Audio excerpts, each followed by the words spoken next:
All righty, here we go. It's great to have you with us here on the Bicoastal Baseball Podcast on the Grid Network. I'm Mike Guido. That's Dalton Brown. It is great to have you with us. Dalton proudly donning the hat of the team that eliminated me from the Survivor pool. Thanks a lot, buddy. Appreciate it. Rubbing it in my face already. As he and his two other buddies are still in it. Auto pick. It's my own fault. I forgot to make my pick last week. So whatever. It's what it is. What it is. But Dalton, how you feeling today, my friend?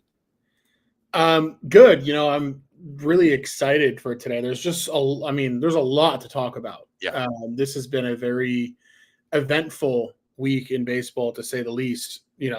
And obviously one of the things that we're going to talk about is the Pete Rose situation.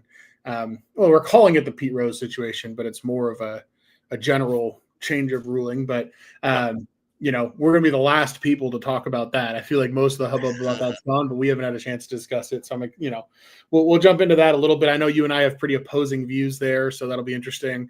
And then, we'll jump into some other stuff. But I there's just so much to talk about in the baseball world too that I'm really excited to go through. 7 sweeps this weekend across rivalry weekend in baseball, and some pretty interesting other series as well. So yeah, man, I'm super pumped. How are you feeling? I'm good, man. It's going to be like you said, it's going to be quite the show. We've got plenty of stuff to go over today. So let's preview some of that. So as you said, we'll be touching on primarily Pete Rose. It's a little bit more than Pete Rose. Shoeless Joe Jackson's in there as well, and we can discuss a couple of different things in that realm, but mainly Pete Rose. We'll discuss that. Should he then, since his unbanning from baseball, should he then be elected into the Hall of Fame? We'll talk about that a little bit later. Jeff Passan kind of threw out something very interesting over the past week, and it involved Paul Skenes and his potential to potentially get traded from the Pittsburgh Pirates. We'll discuss whether that is even a remotely viable option for Pittsburgh. We'll talk about that as well. You have some concerns about the Dodgers and their pitching. They've really kind of struggled as of late, giving up 23 runs in 3 games to the Angels this past week. So is that a problem that is going to need addressing? We'll discuss that a little bit later in the show today. Plus, we've got Dalton's picks later in the hot corner. So we've got a lot to talk about today. Subway Series, that wrapped up. Yankees took 2 out of 3. A lot of hubba about about Juan Soto not wanting to be a Met, and boy, am I going to have to, I'm going to have to take advantage of that while it's here. But first, as we always do every show, we cater to our own fan bases. So Dodgers, Yankees over here. Dalton, you're the defending champs. You get to go first. What do you have for us about the Dodgers? Well, Mike, preseason we talked about the Dodgers and this unbelievable roster that they had assembled, and one point I felt like I made ad nauseum is, hey, what looks like a insane wealth of pitching can turn into not that very quickly. We saw it happen last year. The Dodgers beefed up with even more arms available this year, and here we are again. Dodgers don't really have a pitching staff. I think that's not really an absurd thing to say at this point. I'm just going to go ahead and read off pitchers who are currently unavailable due to injury or due to poor performance, and mostly due to injury. Tyler Glasnow on the IL, Brusdar Graterol, Michael Grove, Edgardo Enriquez, Kyle Hurt, Michael Kopech, Evan Phillips, River Ryan, Roki Sasaki, Emmett Sheehan, Blake Snell, Gavin Stone, Blake Trinan, Kirby Yates, and Clayton Kershaw just came back. It's pretty rough right now. We've had to have guys like Justin Robleski and Landon Knack, and all of a sudden Lou Trevino, Matt Sauer. These are some of the guys who we've had to have eat innings for us lately. And, you and I talked the last couple of weeks about how the Dodgers were going through a stretch of 19 games in 20 days. And that really caught up to the Dodgers this weekend against the Angels, as the bats for the Dodgers kept doing what they've been doing. They hit the ball fine. But you could tell that the pitching staff just ran out of gas. And a not great Angels lineup was circling the bases all weekend against the Dodgers, hitting for power, hitting for average. It was an ass beating. It was not a fluke of a series. The Angels came out and beat up on the Dodgers by just hitting the cover off the ball. And so it's a real area for concern as the Dodgers go into this next stretch of their schedule, which, I don't want to beat a dead horse. We talked about it last week, but the schedule the Dodgers have coming up over the next month is really intense. So we'll talk about the Dodgers pitching more as we go along. I don't want to go all the way deep into that now. Mm-hmm. What I do want to make mention of is I'm really excited that they have made a couple tough decisions in moving on from Austin Barnes and Chris Taylor to give full-time / part-time opportunities to Hyesung Kim and Dalton Rushing. Rushing's been major league ready as a hitter for a little while now, and I'm not surprised at all to see him come up and lacing the ball 110 miles an hour already. He looks ready. The kid can hit. And what's exciting about that is it's going to give us more opportunities to spell Will Smith without losing much offensively. It also applies pressure to Michael Conforto because Dalton Rushing's a power-hitting lefty that's already started learning to play the outfield. And so he can just apply pressure all over the place and provides us more depth. And Hyesung Kim is a ridiculous athlete. I didn't realize that his legs are like tree trunks. He's a ridiculous athlete who's hitting for contact, hitting for a little bit of power. If what we've seen out of those two guys is what we're going to get out of those two guys, I don't have any offensive concerns about this team whatsoever all season. Right. Not that we really expected to. So, yeah, the big question marks are around the pitching, and we'll talk more about why I'm so concerned about that heading into the next month later on. Yeah.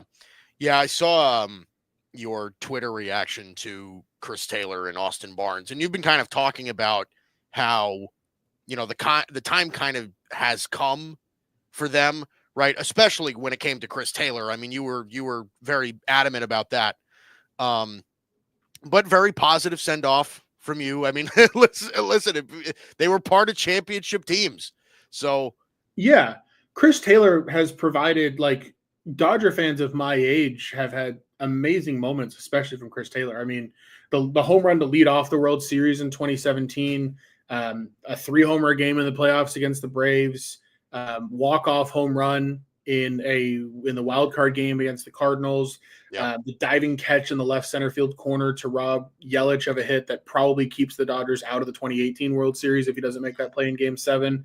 Yeah. Just massive, massive moments for Chris Taylor as a Dodger. He earned the 4-year contract that unfortunately he wasn't able to live up to, but he earned that. I'm happy for him that he earned that. And I think the Dodgers gave him more than enough leash to turn it around, and he just didn't. And, it doesn't take away from the career that he had, but clearly his time was up. And in the case of Austin Barnes, over the last couple of years, he's already kind of just become an extra coach in the dugout. You don't have any expectations of him to provide offense. What's changed this year is he's no longer providing defensive value either. And so now he's a drag on both sides of the ball from a physical baseball playing perspective. I think he's going to end up back in the Dodger dugout as some kind of coach or staff member as soon as he decides that he doesn't want to continue to pursue baseball. So hats off to both those guys. I've loved watching them over the years. 2 great Dodgers, 2-time champions. But this is part of sustained greatness as a franchise is you have to know when to move on from guys, and this is the right time. Yeah, I agree. I think it was definitely the right time to move on from both of those guys. Outstanding MLB careers. From a baseball perspective, I mean, it's no joke that the Dodgers have been the best offensive team in baseball. I mean, they are virtually number one in every offensive category. But again, and we'll touch on this a little bit later, the Dodgers have been fairly middle of the pack or maybe even below average when it comes to pitching. And a lot of that is due to injury, right? I mean, the only real staple in that rotation that you've seen so far this year is Yamamoto, and he's been outstanding. But after that, you're getting Dustin May and you're getting Roki Sasaki, and Roki Sasaki hasn't really figured it out yet. And he's on the injured list too. Right, exactly. So now he's back and now he's on the injured list. So now you're just kind of finding guys to eat innings. When healthy, you and I talked about it ad nauseum, where the Dodgers have enough quality starting pitching to make literally two quality major league rotations. But now they're kind of struggling with getting those guys healthy. And a lot of this is carryover from last year, right? River Ryan and Gavin Stone and those guys who are still injured from last year and won't see the field this year. So again, it's something that I think that could end up resulting in maybe some more movement as we get closer to the All-Star break and the trade deadline, as well. And it's a little early to be talking about that, but it's I think it's worth noting. Okay, so let's move to the Yankees. So it was a fun weekend for the Yankees. I feel pretty good about where we're at right now. I mean, listen, this team wins games that they shouldn't win, and they lose games that they shouldn't lose. That's the nature of the game, right? But taking 2 out of 3 in Seattle, I feel really good about that, again, especially with Seattle's pitching staff. Being able to keep those games low scoring and taking advantage of that, I think, is really, really solid. Just giving up 3 runs in the last 2 games of that series, with, again, taking a 2-1 loss, but then a 3-2 win, and then scoring 11 runs in the first game in Seattle. I think, again, it's a sense of, like, I don't even really know what to call it, but there's some production there. Taking 2 out of 3 of the Mets, from the Mets in the Subway Series is fun. I was, sitting around, and I had a bunch of Met fan buddies texting me the entire weekend. Listen, I think it's hilarious because some of my best friends in the world are Met fans. They really are. And the crash out from that is just so fun to watch. It is so fun to watch, just seeing the ultimate Met fan crash out. Hey, listen, the Mets didn't even really care about the Subway Series. The Yankees, this was their World Series, yet, on the same token, they're, again, freaking out that, they lost 2 out of 3. I want to talk about a little bit deeper into the Subway Series in a minute. But there's a lot of things that are certainly coming together, for the Yankees overall. Trent Grisham has been a phenomenon. Like it is unbelievable what we've seen from him so far this season. Again, this is not something that I anticipate to ride out all the way into October, but I also think that, it's May 19th. I don't know that it's completely out of the question that we see a career year out of Trent Grisham. You know what I mean? I think we could absolutely see that from him. Paul Goldschmidt, again, another guy who has just been a revelation for this team, apparently. The guy's hitting 350, and he's 30,000 years old. It's remarkable. And it doesn't seem like he's playing all that slow. He still moves relatively well. This is a polar opposite of what we saw out of Anthony Rizzo last year. Paul Goldschmidt has been outstanding. Cody Bellinger has been somebody that's really come around with the stick. His OPS is up near around 790 now, and after a really tough start to begin the year. Jason Dominguez from the left side of the plate has been really productive in that sense. Obviously, Aaron Judge is Aaron Judge, but we're seeing some real consistency. And as far as the pitching is concerned, I mean, when we lost Garrett Cole in the beginning of the season, that really stung. That was a real problem, right? That was one of the top tier pitchers in baseball, clearly our ace and a bona fide leader on this team. Mm-hmm. And Max Fried might be the favorite for American League Cy Young. It is remarkable what he's done in his place. So I feel pretty good as a Yankee fan right now. Again, we'll touch a little bit more on the Subway Series a bit later in the show, but as a Yankee fan, I'm feeling pretty good. We come into a pretty easy week as well. We get the Rangers at home, and then we go to Colorado to play the Rockies for 3. Then we play the Angels in Anaheim for 3 before we get to the Dodgers. So we get about, a good 9 games before we hit the Dodgers that are very, very winnable games. So yeah, I think we're feeling pretty good right now. We're 5 games into first place. So nothing but thumbs up right now, Dalton. Yeah, I mean, the question mark with the Yankees, kind of like the Dodgers, but in a very different way, is the pitching, right? Right. And the Yankees team ERA is sitting around 3.5, 9th best in baseball. That's why this team's been good. Yeah. And their starting ERA is also 9th in baseball, 3.65. If you would have told me Garrett Cole was going to get hurt and the Yankees were going to be a top 10 pitching staff in baseball, I mean, that's about as much as you can hope for, right? Yeah. So Yankee fans have every reason to feel good. Obviously winning that series over the Mets after all the noisiness from Mets fans this offseason, I'm sure had to feel good.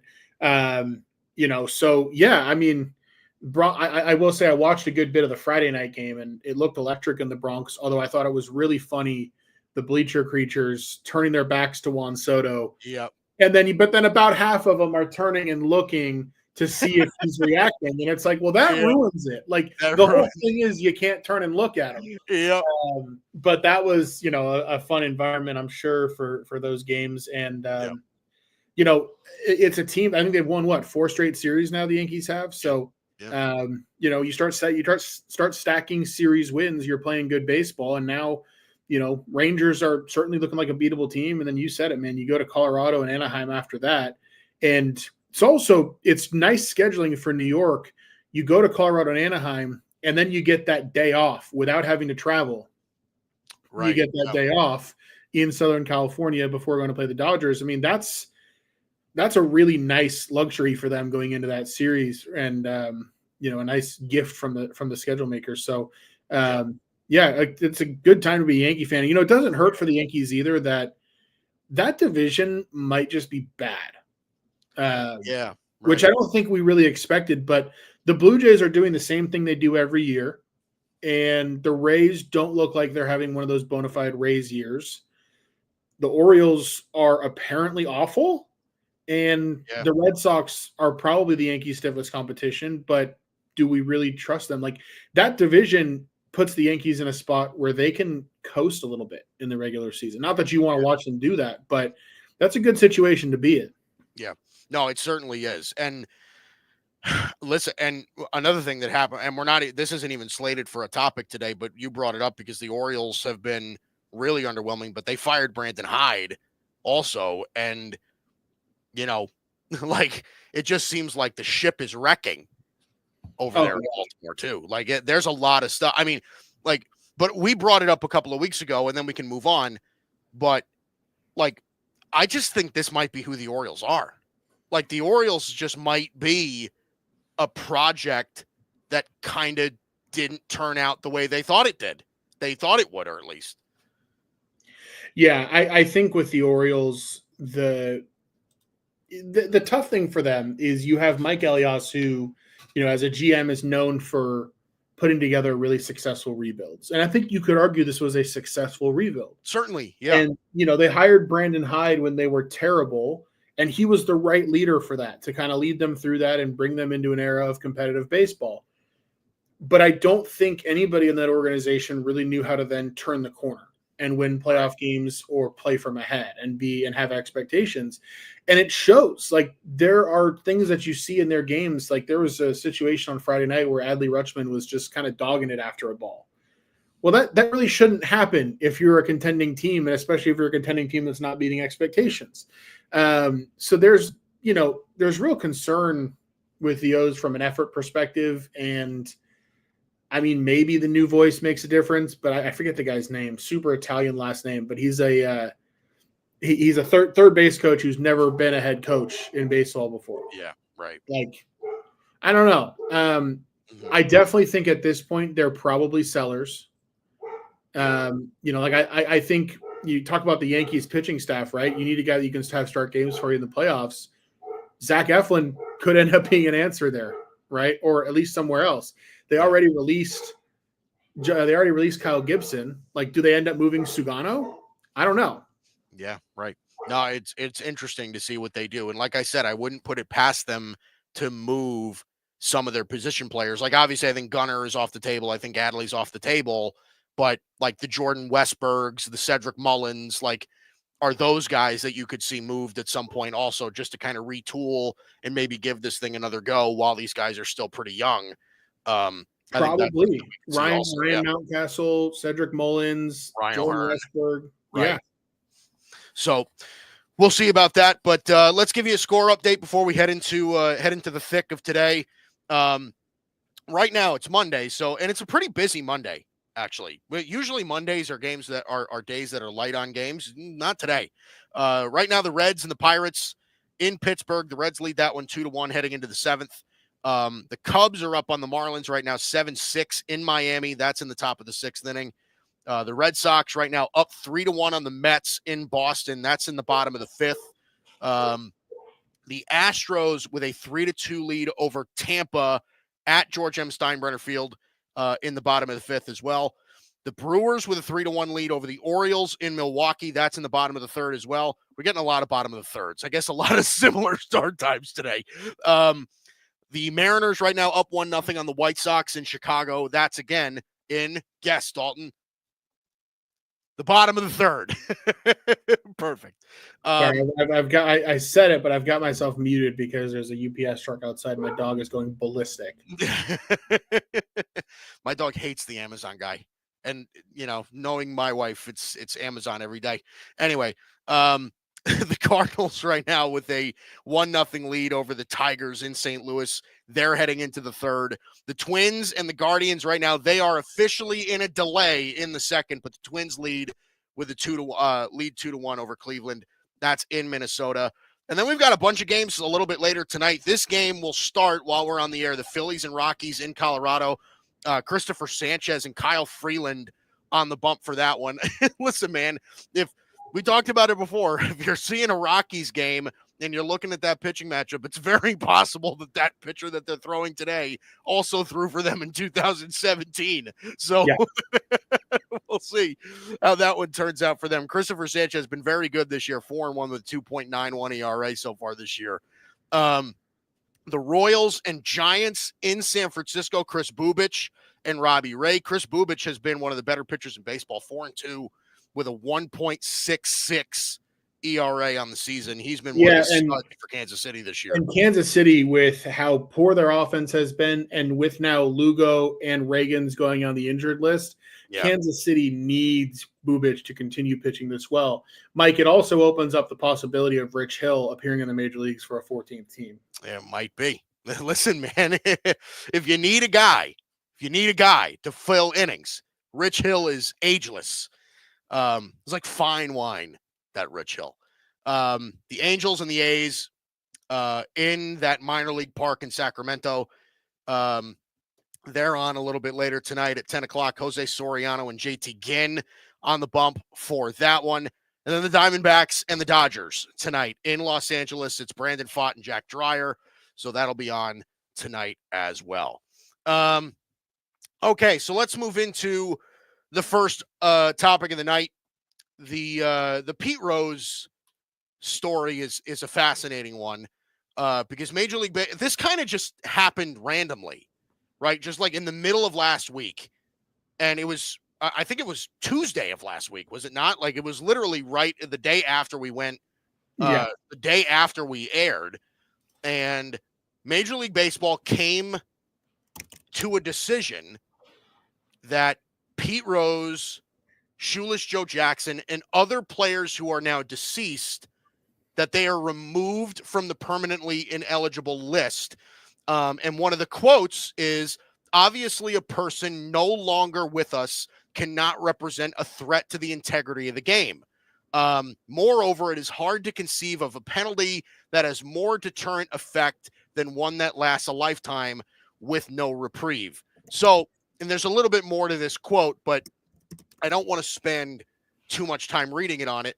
But Dalton, we've seen now a lot of mixed reaction. I think a lot of it is pro Pete Rose getting into the Hall of Fame at this point, and that's really the question that's getting thrown out now.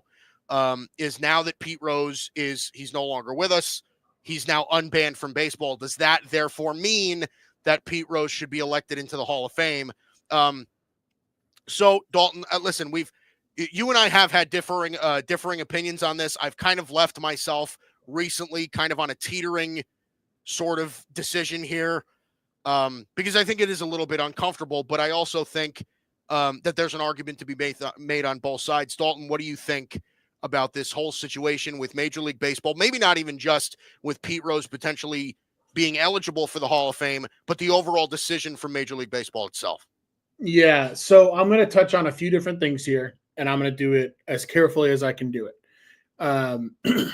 First of all, this is a baseball show. and Mike and I both want this to be a baseball show that doesn't go into current events, doesn't go into politics and everything else, right? I think we're both generally of that intention. That being said, this is a political story. Like, that's what this is. And so I don't want to dive too deep into that because I think that there are interesting aspects of this worth discussing. But we have to note that this is a political story of political pressure and influence. Like, that's what this is. Our current president, Donald Trump, has been very vocal about wanting Pete Rose reinstated. He was especially vocal about it while on the campaign trail in swing states of Ohio and Pennsylvania where Pete Rose played. Makes sense. Yep. That's good politics. I get why. I get that. Yep. Right. He has continued that because he wants to maintain popularity in those areas for reasons that we don't need to discuss as far as what he might be thinking. I don't know. But it is not a coincidence, Mike, that Donald Trump and Rob Manfred met and discussed this issue a month ago. It's also not a coincidence, most likely. This is a little bit of conjecture that I've heard. I'm not saying that this is like outwardly true, but I tend to doubt that it's a coincidence that between that meeting on April 16th and now, there has been a lot of discourse about revoking visas from athletes from certain countries. This was discussed with Duke's Kaman Malawach in the Final Four, where there was all of a sudden a rumor that he might not be able to play because Trump was going to basically void all South Sudanese visas, right? There are people around baseball, and I'm not saying this is true, right? This is a speculation, who believe that part of what happened here is Trump said, I want Pete Rose reinstated. I want credit for that. And if you don't, then players from certain countries that don't have quite as much visa protected status, countries like Venezuela and Cuba, I'm going to revoke their visas and they will no longer be able to play in your league. That represents about 20% of the league. If Trump did come to Manfred with that, Manfred potentially caves on that and says, okay, I'm going to wash my hands of this and let the Hall of Fame do what they want to do with it, which I'll start. So that's the political side of this that I'm not wanting to give a ton of editorial on. I'm just sharing things that I've heard that could be happening here. Okay. Now, moving into the part of this that I think is more interesting to discuss. The part of it I have an issue with. I have a lot of issues with Pete Rose. I'll get into those in a moment. But my issue with the rule in general is this. This idea that, okay, well, a player is dead, so he can no longer be a threat to the game's legacy. It doesn't make sense. Like, Pete Rose's threat to the game's legacy was not like he's alive and he's going to like go to a ballpark and create a violence. Like, it has nothing. His legacy's effect on the game has almost nothing to do with him being alive. And so to me, that's just a cop out. Like, you had other reasons why you're doing it. Whatever. The problem I have with it is it makes kind of a mockery of the lifetime ban. Like, it's just like, okay, well then, so then they die and all of a sudden we're fine with them. Like, I don't know. I think it's a little bit ridiculous. The issue I have with it in Pete Rose's case specifically is I think there have been 4 commissioners of Major League Baseball dating back to, gosh, I forget the name of the one who. So there was Fay Vincent, who was a deputy commissioner, Bud Selig, Rob Manfred, and the commissioner that banned him, I can't remember his name. Giamatti, that was the one. Dating back to Giamatti, right? We've had 4 or 5 commissioners. Each one of them has gone to Pete Rose and said, hey, if you admit to what you did, you say you're sorry, you apologize, we can all move on from this, we can reinstate you. He was offered that by every commissioner the rest of the way. And he never would, right? Everybody knew that he gambled on baseball. He would admit it in other circles, but he would never formally apologize for it or make right with baseball. Yeah. To me, this is a man who didn't really care to make right with baseball. And I don't think baseball should have tried to make right with him at a certain point. The other side of this is Pete Rose is not somebody who made a mistake And then later on in life, it was so obvious that things had changed. I'll give you an example to the contrary. Michael Vick, right? Michael Vick made horrible mistakes when he was younger, getting involved in dogfighting rings and all that jazz. Yeah. Michael Vick also did the work on the back end, did a lot of stuff for humane societies, right? Like did a lot of stuff to get back in the public eye in a positive way, owned it, apologized for it, moved on, right? Mm-hmm. Pete Rose has done the opposite of that. Like he's continued to very publicly be a gambler. He's continued to very publicly do a lot of unsavory things, like sleeping with a 14-year-old when you're 36 years old, and then later on being like, oh, I thought she was 16, and dismissing it as if it was years and years ago and not, you know what I mean? Like there's a lot of grossness there with him, a lot of ickiness. Sure. Then you get into the whole ending up having to go to prison for tax evasion or whatever it was. Like there's so much there for me of this person never really redeemed themselves. This is somebody who, like, undoubtedly damaged the integrity of the game by doing something awful, gambling on sports. I think you and I would both agree that's a terrible thing that we don't want people doing and we think deserves a lifetime ban. At least I'm assuming you feel that way. Yeah. And so for me, I'm like, wait a minute. So he did that. He didn't change his life at all after. He didn't apologize for it. Like, look, from a baseball perspective, I understand why Pete Rose is an important part of baseball's story, right? One argument that I saw made that I saw Jeff Passan retweet was, well, part of having Pete Rose in the Hall of Fame and why it'd be a good thing is because he's part of telling the story of the history of baseball. I think you can have the story of the history of baseball told and him be a part of that story without inducting him as an individual into the Hall of Fame. Mm-hmm. Like just because somebody's not in the Hall of Fame doesn't mean they're not a part of baseball history, right? And I'm sure I've never been to the Hall of Fame, right? But like I'm sure you can tell his story at the Hall of Fame without giving him a plaque and inducting him. That's where I stand on it. And so for me, we have this guy who was an unbelievable baseball player, one of the best ever, transcended the sport from a baseball perspective, but has just been vile as a human being at every turn. And I don't think it's a good thing that because of what maybe probably, I don't know where on that scale is political influenced, we're now just passing the buck on that. It leaves a bad taste in my mouth.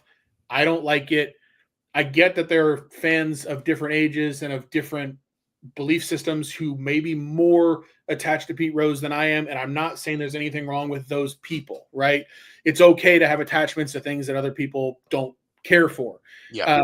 But I don't think, like, I do think objectively he should not be somebody that we're putting in the Hall of Fame as a bastion of what our game strives to represent. So went a little bit longer there than I meant to, but I wanted to touch on a few different things there. Yeah. Kind of fully flesh out where I'm at with it. Yeah, no, I don't think that's that's not a problem at all. I think, listen, I don't disagree with a lot of what you said, with a lot of what you're saying. I certainly am not going to sit up here and say that Pete Rose was a model human being. Like that's not something that I can really defend. Like you said, there's a lot of ickiness when it comes to his story as a human being. One thing that I will certainly agree with you on is the almost like stupidity that comes with Major League Baseball's reasoning behind unbanning him. That's dumb. Like, come on. He's dead. So now he's no longer a threat to the game. No, he stopped being a threat to the game when you banned him. So it's like that makes no sense whatsoever. Again, same thing with everybody else they just brought up, right? With Shoeless Joe Jackson, who's been dead for 100 years. Like, it's not, like, come on. Like, that's not a good enough reason. If there's political influence behind it, right, like you said, with potentially something with President Trump, that maybe, I don't know, it's not until completely and I don't out of know the either, right? This is speculative stuff that I've read and heard. I'm not claiming any of that as fact, right? These are just things that I've heard as well, and they kind of make sense to me, but I don't know. No, I think it definitely does make some sense, and I'm not eliminating that as a possibility. But I also think that based on what we have with Pete Rose, like how they've handled this situation, right? Major League Baseball banned him for betting on the game. Okay. If you're going to ban him for betting on the game, then I would either rather you ban him from the game and never unban him, or never ban him in the first place. That's how I feel about this. Okay. I am not excusing what Pete Rose did. And again, originally speaking, I would say that I am for Pete Rose getting into the Hall of Fame, right? Because I think if you compare him to several other professional athletes across sports about whether or not they're good people and whether or not they've had clean pass, I think you'd have to do a lot of digging to unlock a lot of these different things. I think that's an argument that can be said.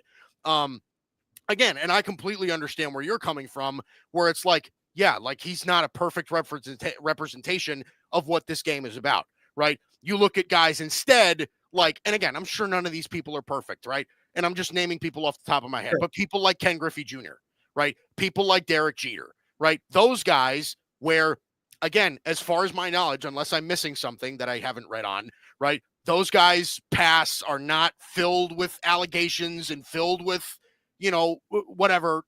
Like, I get it, right? Those are the kind of guys that you want representing the game from a grand perspective. But I also think, like, it sounds like kind of insensitive from my part, but like from a baseball perspective, Dalton, and like, I don't want to say this like it's directed at you. Pete Rose damn well sure deserves to be in the Hall of Fame from a baseball perspective, and it's not even close, right? Yeah. So it's like I kind of fall in line with all right, if he's unbanned, then he's in. You know what I mean? Like that's kind of what I feel. If they were to come out and say, you know, and again, would I have liked for him to be unbanned? Probably yes, but I kind of fall on this sort of teetering thing, because the more stuff I hear, the more my opinion changes and all of that stuff. But like, I fall in line with more of okay, like if you were just going to ban him and then keep him banned, like, I don't know that I'm going to be too upset about that. But now that you've unbanned him, it doesn't make sense for you not to put him in the Hall of Fame now. I still disagree, but your point's well taken. And from a baseball perspective, I 100% like, look, you're like, I don't think anybody would make the argument that he's not a Hall of Fame baseball player in terms of like what he did on the field. Under no circumstances. Like, that's not one of the most influential offensive players to ever play the game. Like, it's not an argument. You're right. So yeah. My issue with it is this. Like, I think that there are a lot of guys in the Hall of Fame who I'm sure have black marks on their history of various kinds, right? But MLB did two things here. They set the precedent that they basically said, hey, that's something that won't be tolerated until you do a lifetime ban, right? Yeah. He did it. They levied that punishment. Okay. Then they gave him at least 5 opportunities to come clean, apologize, and get reinstated. Yeah. And he wouldn't do it, right? Well, right. So, and that's what's interesting about that too, because as I've read on this, there was an article that Jeff Passan published. I forget how long ago it was, but Jeff Passan, it was literally a headline where, like, I forget exactly what it was, but it said something along the lines of, like, Pete Rose only has Pete Rose to blame for where he is in baseball now. And that's true. That's true. Yeah. And I think for me, like, I don't think the Hall of Fame should be only for perfect representatives of the game. Like, I think that, like, you can showcase imperfections and guys who have issues and all of that, and I think that's fine. Right. Like, I don't have to love every player that's in the Hall of Fame. But, like, to me, like, there are certain sins that are sins. There are other sins that are, like, cardinal sins in the baseball world, right? Mm-hmm. This is somebody who knew it was a cardinal sin, did it anyway, was offered the opportunity to make right on it, never wanted to make right on it, continue to represent himself like an ass. Like, to me, I'm just like, no. Like, I'm not saying we shouldn't tell his story, right? I'm not saying that we shouldn't view him as an all-time baseball great. But to me, getting a plaque on the Hall of Fame means that you did things the right way. And if you gambled on your team and you besmirch the game. Like, Yeah. I don't care. Like, to me, it's similar to the guys who aren't getting in because of steroids in a way, where it's like, in one hand you disrespected the game, on the other hand you cheated the game, but they fall in that same category for me of cardinal sins, where it's just like, look, it doesn't mean that like people aren't going to revere you in some capacity, but like it just means that the game isn't going to give you a plaque in its most hallowed ground. And I Yeah. think that's fair. I think that that's fair too. Now, let me ask you a question. Now, let's say that at some point along the line, right, Pete Rose said, you know what, fine. Let's say he did admit to everything and he was just like, you know what, I'm sorry. He made his amends, whatever it is. Would you still be against him getting into the Hall of Fame? No, probably not. I mean, I like, but again, right? I mean, I'll put it this way: there's a difference between me being against him getting into the Hall of Fame and me wanting him in the Hall of Fame. Does that make sense? Yeah, like, yeah. At that point in time, I would not be against the idea of him being in the Hall of Fame. Like, I would find it like an acceptable idea. I wouldn't want him in it because I think he's a vile person who I don't think is a good representative for the sport, and somebody who I don't want people visiting baseball's museum to have put on display as like, here's a baseball man that you should aspire to be, right? Like, I don't think kids who go to Cooperstown should be seeing a plaque of that guy. I just don't. But I think at that point, it would at least be like, in my mind, permissible, right? It'd be like, it would make sense. Okay, like, fine. People want him in, they want him in, whatever. Another interesting thing about all of this, we're not going to know until 2027 whether he gets in. Yeah. Because there's an eras committee that has to vote on this that meets every 3 years. They met in 2024, so they don't meet again until 2027. And we're going to learn a lot because it's going to be a lot of it. The way they do that is it's his contemporaries who vote on whether he gets in or not. So we have a bunch of guys who know him, who knew him, played with him, played against him. And I don't think it's a sure thing at all that he gets in. A lot of people didn't like Pete Rose. Yeah, I don't know that there's. Yeah, I wouldn't say that it's a sure thing. You're right. I mean, if you were to ask me in 2027, does Pete Rose get into the Hall of Fame? I would say 70%. That's about where I'd put it. Yeah, no, I think that's reasonable. I do. I would think that, especially because of like who's manning that, right? Like, who's in charge of getting guys in the Hall of Fame? I'm sure that it's a lot of people that he's pissed off before. You know what I mean? So it would not surprise me if they said, you know what, fuck this guy. And you know what I mean? Yeah. So we'll see about that. But yeah, I'm trying to look up who the members were in so in 2024, some of the guys who were on that committee for his era, Paul Molitor, Eddie Murray, Tony Perez, Lee Smith, Ozzie Smith. Those are the types of guys.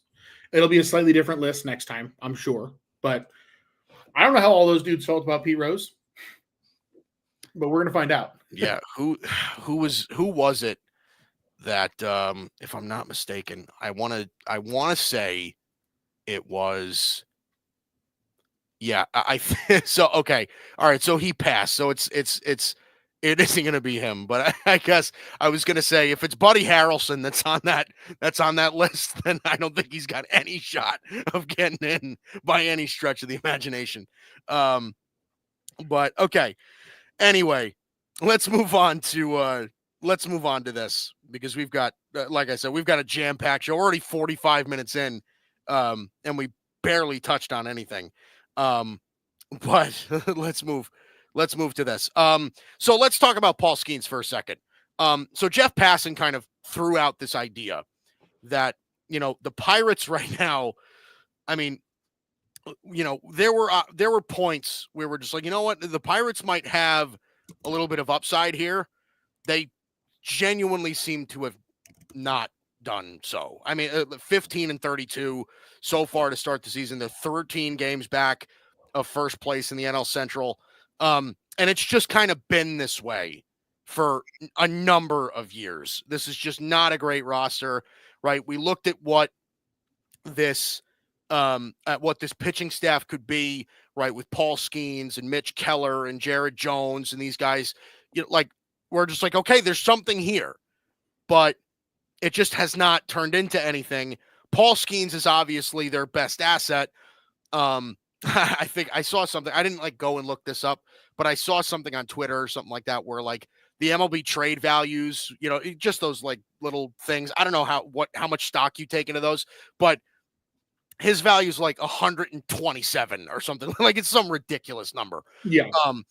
And it's understandably so. I think you can make an argument that Paul Skenes is one of the best, if not the best pitchers in the game right now. And he's, again, just still so young and carving out his career. And Jeff Passan threw out the idea that maybe the Pirates should trade him and try to get something back to further retool what they're trying to build over there in Pittsburgh, because what they're doing clearly isn't working. So, Dalton, let's discuss this a little bit. What do we think happens with Paul Skenes? And maybe if something were to happen, when? Yeah. So the idea of him getting traded this year is obviously tantalizing fodder for us, which is part of why I thought it was worth us talking about. It's not hard to think about what teams would be in those sweepstakes, right? It'd be the teams you normally expect who have a ton of prospects to give up. Teams like ours, right? Yeah, right. That being said, I don't think it happens this year. I don't think that their ownership group or their GM are going to want to punch their fans in the gut that hard right now. Oh, could you imagine? So it's not going to happen. That's my take. My main take is not going to happen. Yeah. But here's what I do think happens. I think so. One thing that I've observed over the last year or so, as the PR gets worse and worse for a team, the front office eventually will just a little bit panic about it and start doing things that are out of character to try to convince their fans that they're not who you think they are. Yeah. And the example that I would give of this are the Oakland A's, who, as they moved to Sacramento, the public perception around that team and around that front office could not have been more negative. And all of a sudden, you're signing Brent Rooker to a 5-year deal. You're going out and signing Luis Severino. You're going out and signing Jose Leclerc, right? They're going out and they're like, no, you know what? Yeah, no, we're going to compete. We're going to sign guys. We want you to be excited about our team.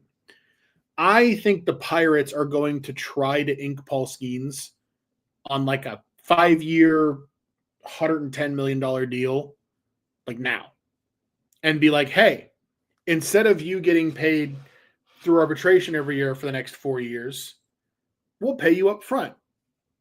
And I think I think the reason I think they might do that is for two reasons. Number one, to try to convince him to stay afterward, right, and build some goodwill with him. And also to build goodwill with their fans, which is more importantly the reason. So that's like my sneaky out of left field prediction for what might happen. That wouldn't, I don't think, happen until the offseason, but I could see that happening. I could also see a scenario where they trade him 2 years down the line, a year down the line. But he's got 4 full years before he gets paid after this year. Yeah. Like that's that. I mean, yeah, there's almost no way for you to win that. Yeah. So I don't know. I don't think it's happening anytime soon. No, here's the thing. I think the big thing to look at with this is that, first of all, this is not a report. Okay. Right. Jeff Passan was not reporting that, hey, the Pirates might entertain dangling Paul Skenes. For all we know, the Pirates are just like, look at this fucking idiot, like saying anything even remotely close to us trading Paul Skenes. Right. I agree. I don't think this is going to happen. Paul Skenes is very easily, like I said, their best asset. He is their biggest draw right now for the Pirates. He's the guy that puts asses in seats. Okay. Yep. And again, he very well easily could be at the ripe age of 22 going on 23 years old. He could very easily be the best pitcher in the game right now. I do think that while it is not possible now, I think in a few short years, maybe, like give him like, I think in like 2 years, we could start having real conversations about it if it doesn't get any better for the Pirates. right? If the Pirates are still roaming around 4th, 5th place in the NL Central, they just don't have much promising young guys other than Skenes roaming around the clubhouse, and this is just what it is for them. I think we're going to start having real Paul Skenes trade talks in about 2 seasons. Like, I don't think that that's out of the realm of possibility at all. Yeah, so I agree. The interesting angle on the other side is, you think about, okay, so Paul Skenes is how old? 22, 21, right? He's 22. 22 going on 23. He turns Okay. 23 May 29th. Okay. Throws 100 miles an hour, right? Arguably the best pitcher in the game. What I would argue that there's a 40% chance there's a Tommy John coming his way in the next 2 to 3 years. And yeah, maybe. So that's the counter argument, right? Yeah. Is if all of a sudden that elbow pops late this year, early next year, and you haven't traded him, and now teams are offering you a heck of a lot less, and now it's more of a Garrett Crochet situation where you've got this amazing young talent, but now there's a history of arm trouble, and now there's a history of I don't know, right? And teams are going to hold that against them in trade talks immediately. Yeah. Right now, he's got a pretty clean bill of health. You will never get more in a trade for him than you will now. That's the argument for trading him now. I don't think the Pirates will do it. And if they did it, I don't think the Pirates would have any shot at all of extracting the value that they should for him. Just because I don't trust them to do that, right? But I just wanted to throw that out there because that's the argument for trading him. So you bring up Garrett Crochet.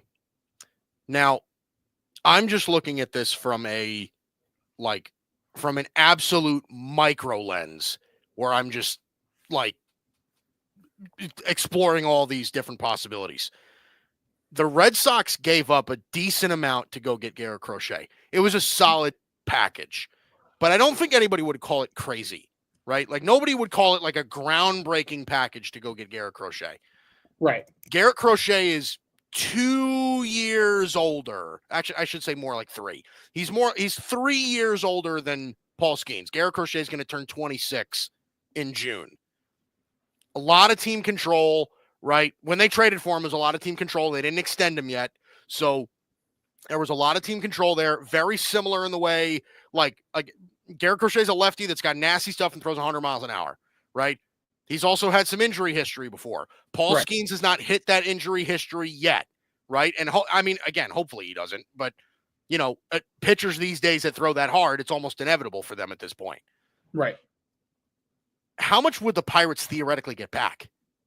Like, would they get back much more than what the White Sox got for Crochet? Because I don't know that they do. So that's the argument against trading him, right? Like, in order for it to be a good deal, I think you need like double that value. Oh my God. Yeah. Well, I think you'd need to get way more than that. And I think you need major league ready value too, right? Certainly. So I'm thinking about it. Like let's say the Dodgers were to trade for Paul Skenes, right? Which I'm not suggesting has any chance of happening. But like if you were to ask me what that deal has to look like, you're probably moving Dalton Rushing, Jose De Paula. You're probably moving Roki Sasaki. You might be moving Roki Sasaki. Like go down the Dodgers' top 8 players under the age of 24. You're probably moving 6 of them to make that deal happen. Yeah. It's the kind of move that, like, if you're going to actually extract fair value from a team, you're going to decimate their farm system. Yeah.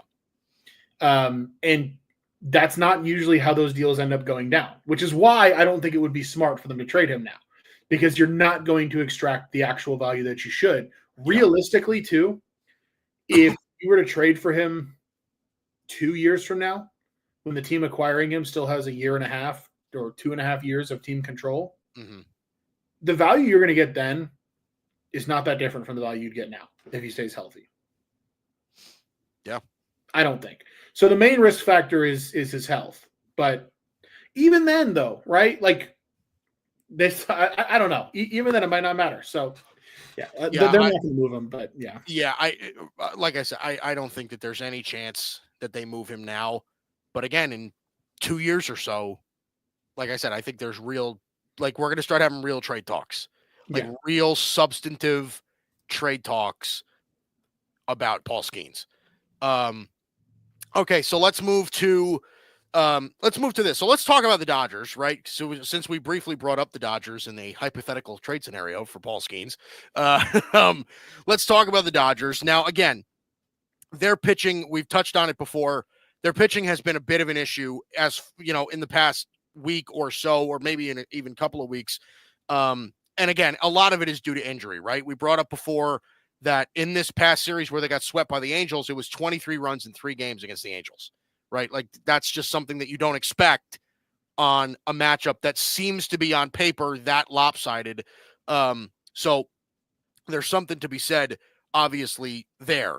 Their schedule gets pretty intense from this point on. What are we thinking here, Dalton? Like, is there some sense of worry right now with the Dodgers and their pitching staff? Like I said before, Yamamoto is really the only guy that's giving them like real solid top of the tier, top tier production, and everybody else is kind of just eating innings at this point. What's the level of worry right now in Dodgerland when it comes to their pitching staff? So it's high. I mean, it has to be. Like, because here's the thing: even Yamamoto in his last start was not particularly sharp. Or no, 2 starts ago in Arizona, he was not particularly sharp in that one. And against Oakland, he was kind of, I'm going to call him Oakland, whatever. He was okay, he was good, but he wasn't great. And look, this is what the Dodgers are walking into right now. I know we talked about this last week, but I want to rehash it just to kind of put it out there so people can see this. This is what they have coming up. They start a 3-game series at home with Arizona tonight. Then they go on the road to New York to play the Mets. Then they go to Cleveland to play the Guardians. They come home, get a day off. Then they host the Yankees for 3. They host the Mets for 4 more. They go on the road to St. Louis. The Cardinals are red hot. Then you go on the road to play the Padres for 3 in what will be like the depths of hell in terms of environment. Then you go home, play the Giants, who want to rip your head off. Right. And then you come home for 4 with the Padres. I mean, there's no let up in that stretch. No. You've got 7 games with the Mets, 7 games with the Padres, and then mixed in there, you've got the Guardians, the Yankees, the Cardinals, and the Giants. That's May 19th to June 19th. So, to me, this is going to be like this next stretch of the next month is going to determine not the Dodgers season, but the direction of what happens with them at the deadline and kind of the complexion of the rest of their season. Because I'll say this, if over that, let's call it 30-game stretch, the Dodgers go 10-20, you're now like a game over 500 in mid-June. You're not in a good place. But realistically, the most you've lost is you're maybe 4 or 5 games back in the division at worst, would be my expectation at that point.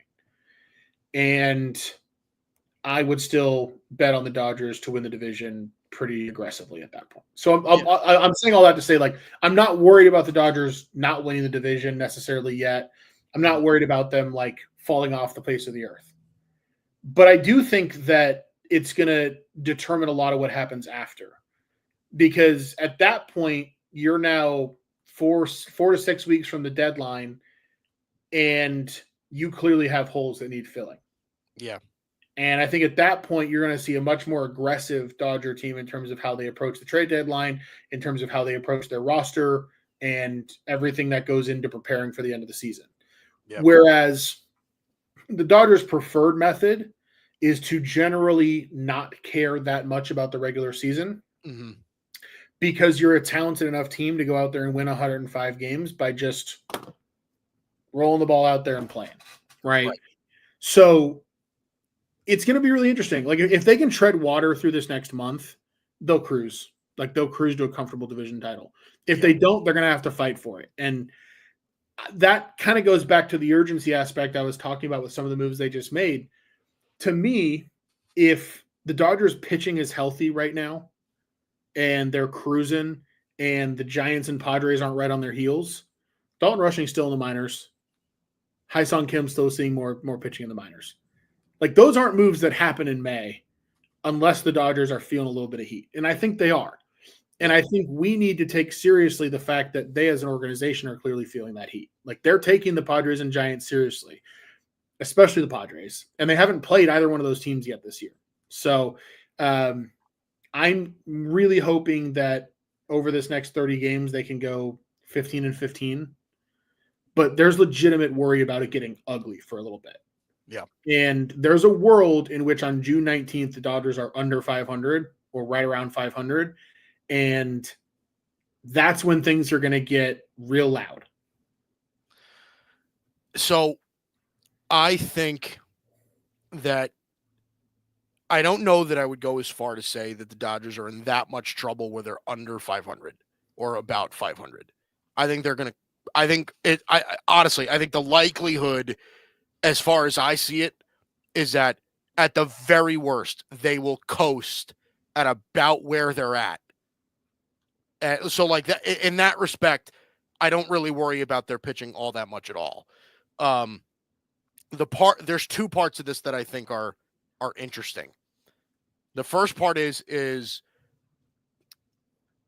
where is their pitching when these guys come back, right?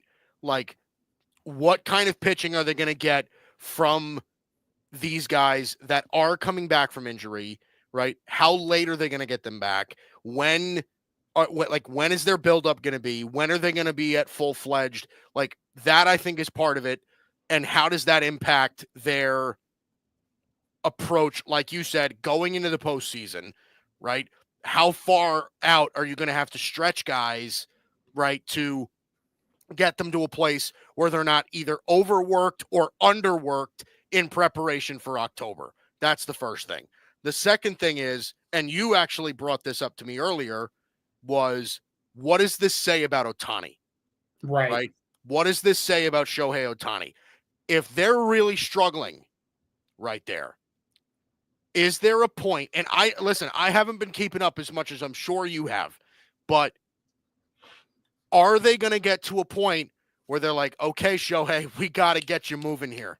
Because we have actually gotten to a point where we actually need you to pitch now, which I don't know. Like, I think most people would have said, like, their pitching staff is deep enough where they don't ever need Shohei Ohtani to throw another pitch again.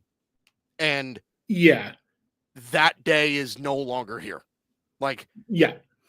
So for sure. I think on Ohtani, the plan has never been for him to not pitch again. Right? Well, yeah, I'm sure. Yeah. But the plan has been, let's build enough depth that we don't need him to. Right. Exactly. Right. And so I think that's why the timeline with him has been so stretched out. It's two reasons, right? Number one, he doesn't have the ability to stop what he's doing and rehab like a normal pitcher. He's having to also hit, and there's a lot that goes into that and makes rehabbing your arm more difficult. And it's not something that like it's unprecedented, right? Like, we've never had a pitcher recovering from Tommy John who is also the second or third best hitter in baseball. Right. So it's a really unique situation. That being said, like, I mean, I think the timeline for him has always maybe been like late July, August, maybe, for when he starts pitching. The idea being that, like, he pitches down the stretch and he's a fully built up starter of some kind going into the playoffs. Yeah. Maybe there's a world in which they treat him where they throw an opener in front of him and they ask him to go get 4 innings in a playoff game. Maybe they go about it that way. I don't know. But I do wonder if now it's like, we got to figure out what we can do to get him on the mound in June, right? Or like, right. Maybe they do start trying to move it up a little bit quicker. Because, Mike, if Shohei Ohtani before last season had signed with Toronto, for example, I think they push the envelope and he's in their rotation already.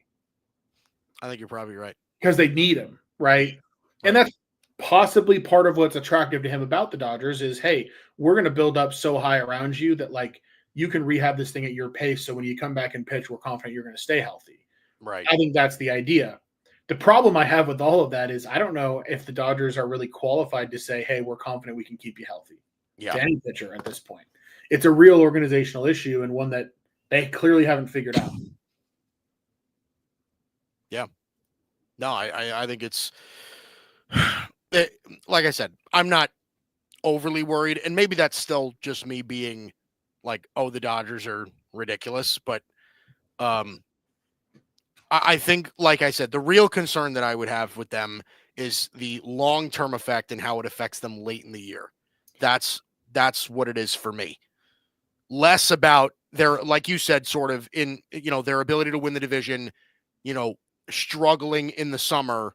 Like, I think it's less about that and more of, okay, where are they going to be when the postseason comes around? And speaking to that, right? It's not just about the starting pitching. The Dodger bullpen has pitched more innings than any team in the majors. Right. And that is something that they're feeling the effects of. Like Blake Trinan pitched his arm off in the World Series right around November 1st, and then came back and was pitching his arm off early this season again, and now he's hurt. Right. Brusdar Graterol is hurt. Kirby Yates is hurt. Like the only one of these big bullpen arms that they have that's still out there doing it is Tanner Scott. And they don't want to, I mean, Kirby Yates had the most innings in baseball when he got hurt. So, it's gotten to a point where, I mean, they don't just have a full rotation on the injured list. They got a full bullpen there too. And my concern is you need to find some kind of starting pitchers that can go out there and give you 6 innings here and there, because you don't want to run into a situation where you're still leading baseball in that category going into September, especially if you're not sure. Like this strategy we went with in the playoffs last year, where you're going bullpen game every third game, is not going to fly if your bullpen's gone through that. Right. Yeah. So, man, I don't know, like everything with the Dodgers, when you talk about problems, you have to take them with a grain of salt to some degree. I totally get that. But this is a real issue. No, it is. And over the next couple of weeks, as we face offensively talented teams, and we're doing it like Mike, you're going to see guys like Luis Garcia throwing high leverage innings for us, like Matt Sauer throwing like these are guys who we don't even want on the roster right now. Yeah. Right. Who are going to be throwing high leverage innings for us over the next couple of weeks. Yeah. So not only is it going to be tough, like Clayton Kershaw is throwing 87, 88 miles an hour. Like he does not look ready.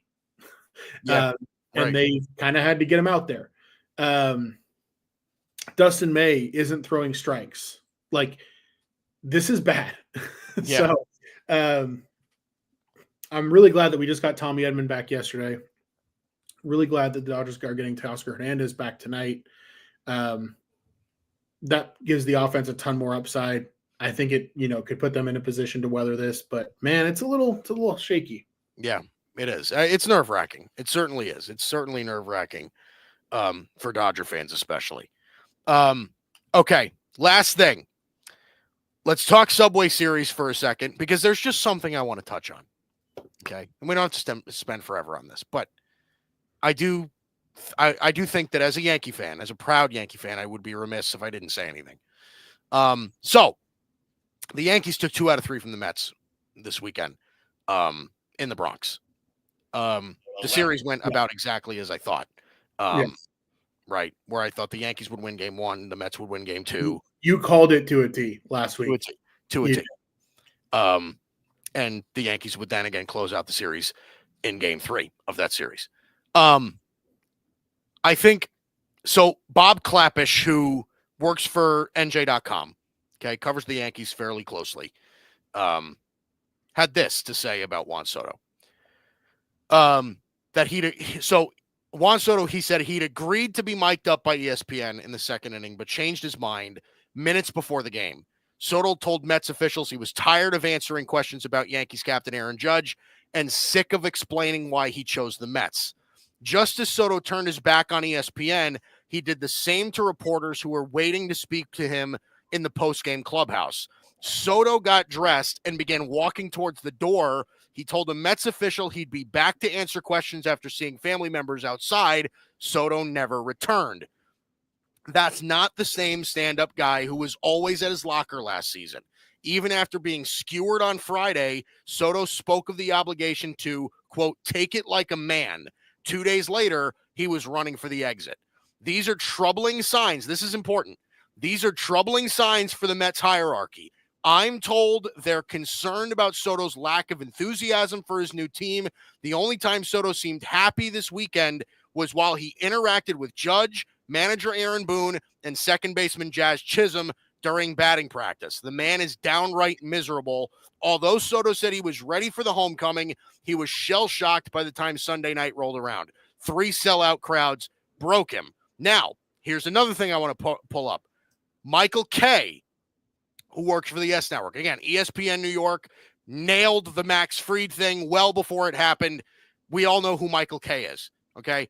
He said, people in the know say that Juan Soto wanted to be a Yankee. He chose the Yankees, but his family wanted him to be a Met, so he chose the Mets.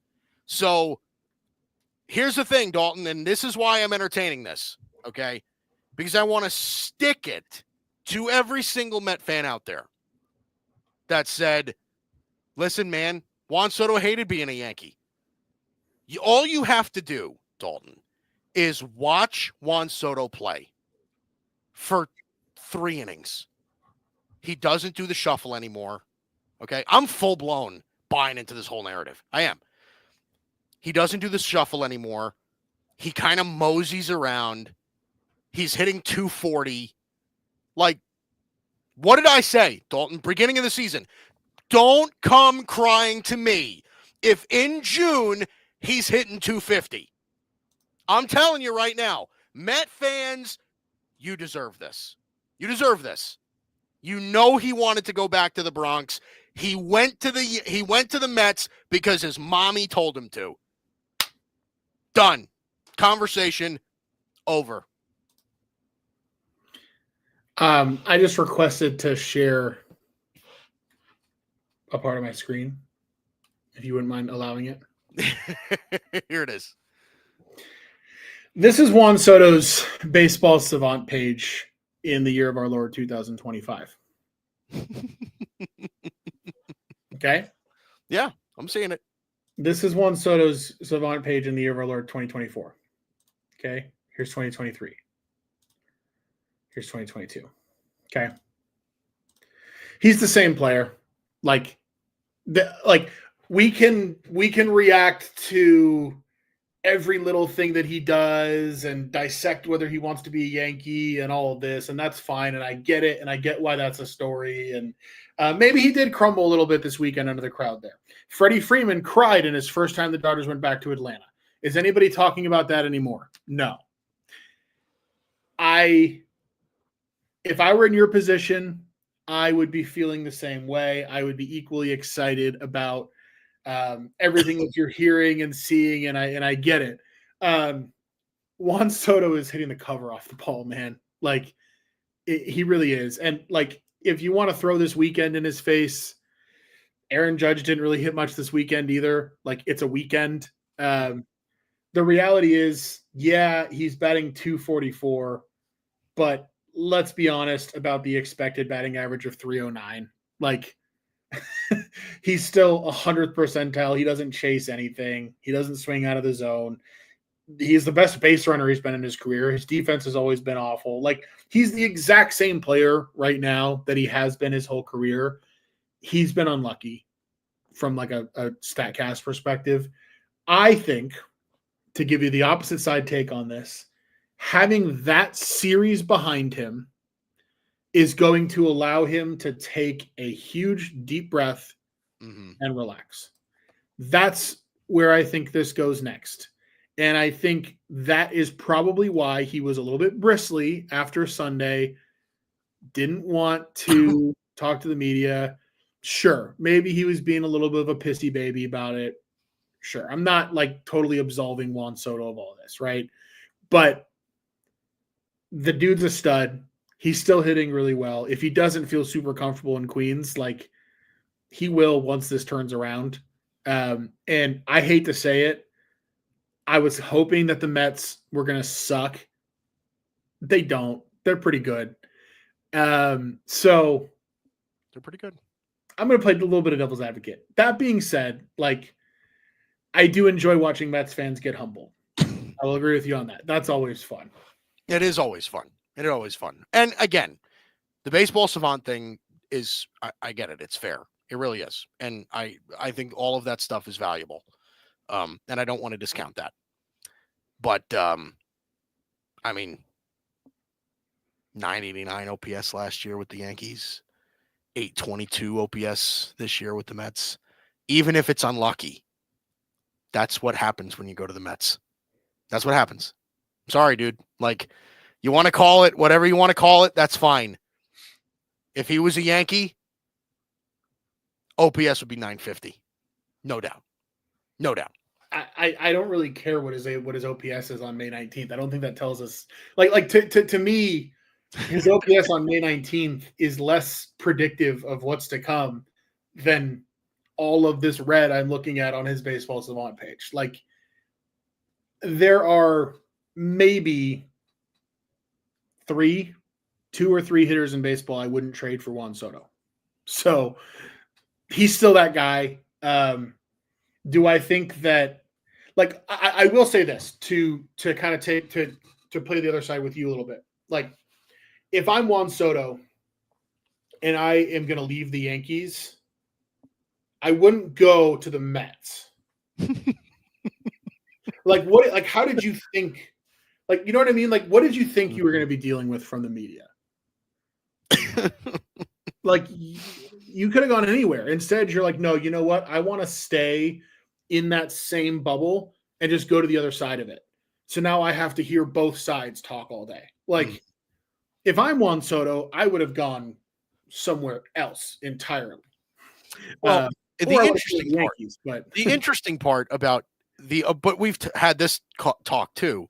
Every other team that was in on Juan Soto, so outside of the Yankees and the Mets, it was the Red Sox, the Dodgers, and the Blue Jays, or whoever the hell else it was. So you're either going to the Yankees' crosstown rival, you're going to the Yankees' actual arch rival, you're going to the team that they just lost to in the World Series, or you're going to an in-division rival that's well below what their caliber is.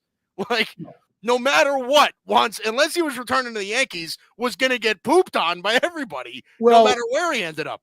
But, Mike, I don't have to tell you that sports radio in New York is different than everywhere else, right? It just is. Mm-hmm. For example, if let's play with the Toronto one for a minute, right? Like, if he'd gone there and he was putting up these numbers, I think that New York media would talk about it a bit, right? And like Yankee fans would jeer him when he came back in a Blue Jays uniform. But it wouldn't be this constant din in his ear like it has. No, you're right. You know what I mean? And so that's where, for me, like, if I'm Juan Soto, I'm either staying in pinstripes or I'm going to Toronto or LA or somewhere random, right? I'm going to Minnesota, Kansas City. I'm going somewhere else. Right. Whatever. But I also think that, like, this is one of those stories where the noise is really loud right now as we're in it and we just had the Subway Series and all this. But, like, I think there's a pretty good chance that by August we're looking at his stat line and we're like, yep, that's Juan Soto. He's one of the best hitters in baseball. He's on a team that's going to be in the playoffs. Maybe they win their division, maybe they don't. And it's just like, here we go again. Same old. Like, I'm not seeing anything here that suggests that his on-field performance is something to be worried about. Mm-hmm. Now, do I think maybe he's a little bit, like, maybe he's succumbed a little bit to it more than I would have expected? Yeah. Right. But does that really matter? I don't know. I don't think so. Yeah. Well, I hate him. So, there's that. All right. And honestly, that's part of why I had to play this side of it. I understand. All right, let's give you a quick score update before we get to the hot corner. Reds up on the Pirates 7-1 in Pittsburgh. They're in the bottom of the ninth. They're about to close that one out. Cubs right now up on the Marlins 7-6. They're threatening second and third, 2 outs here in the top of the ninth. That's in Miami. The Red Sox lead 3-1 over the Mets. Right now, they're heading into the ninth. Let's see, just for shits and gigs, has Juan Soto done anything in that game? He's 1-for-4. Oh boy. So that's 3-1 Red Sox in Boston. Astros right now with a 4-3 lead over the Rays in Tampa. That's in the bottom of the 8th. Brewers with a 4-1 lead over the Orioles. That's in Milwaukee. They're heading into the 7th. Mariners still with a 1-0 lead over the White Sox in the top of the 8th. Luis Castillo, 7 innings complete, none earned, 3 hits on the day, 5 strikeouts. A great outing for Luis Castillo against Chicago. That's in Chicago. Twins and Guardians, they're back at it. Top of the 3rd, 2-1. They're out of the delay. Twins with the lead in that one in Minnesota. Cardinals right now with a 5-0 lead over the Tigers in the top of the 6th. That's in St. Louis. And the Rockies right now with a 1-0 lead over Philadelphia in Colorado. That's in the bottom of the 3rd. Again, later tonight, looks like Reds and Pirates just finished up. So 7-1 Reds beat the Pirates tonight. Royals and Giants, that's in San Francisco. Chris Bubich, Robbie Ray. Angels and A's a little bit later tonight. That's in Sacramento. It's Jose Soriano and JT Ginn. That's a little bit later tonight. Like I said, Diamondbacks and Dodgers tonight as well. That's at Chavez Ravine. Brandon Pfaadt, Jack Dreyer on the bump for that one. All right, Dalton, we are running long tonight, but do you have picks for us tonight? Yeah, I've got one that I feel pretty strongly about. Now you're going to have to go the DraftKings and FanDuel should both have this. Major books will have it. Dodgers first 5 innings team total over 2.5. This is a fade of Brandon Pfaadt, whose ERA against the Dodgers for his career is 4.73. He just saw the Dodgers about 10 days ago. If you look at the Dodgers numbers over the past 5 years against pitchers who they've seen within the month, they crush guys a second time when they see him. Mm-hmm. And you're at home off of a frustrating series against the Angels. I think they're going to come out pretty focused tonight, knowing that a different part of their schedule is starting up. You're getting Teoscar Hernandez back in the lineup, which is massive for the depth of that lineup. You've got Tommy Edman back now too. I think and the Dodgers offense, while the pitching has been frustrating, their offense has been ridiculous. And I don't see, I'll put it this way. I think it's I think them getting to 3 runs against Brandon Pfaadt over the first 5 innings tonight should be minus 200. Like, I'd be very surprised if they didn't. You can get it at minus 120 right now. So I think that's one worth taking. Last week's picks went 1-1. Should have won both. Robert Suarez had San Diego's. We had San Diego minus 1.5. Robert Suarez entered the game with a 5-3 lead, and the Angels exploded on him for 6 runs. The first runs I think it was the first runs he had allowed in like a month. Wow. So sometimes that's what it takes, but we still went 1-1 on the night. I forget what the other bet was, but it won. So hopefully tonight we can get back in the win column with Dodgers first 5 team total. That's baseball. That's baseball for you. That nothing defines baseball more than that. All right, good stuff. We'll see you next week. That's Dalton Brown. I'm Mike Guido. This is the Bicoastal Baseball Podcast on the Grid Network. Again, exclusively on the Grid Network every Monday, 8:00 Eastern. Make sure you check us out. Check out everything on the Grid as well. Again, we will see you next week.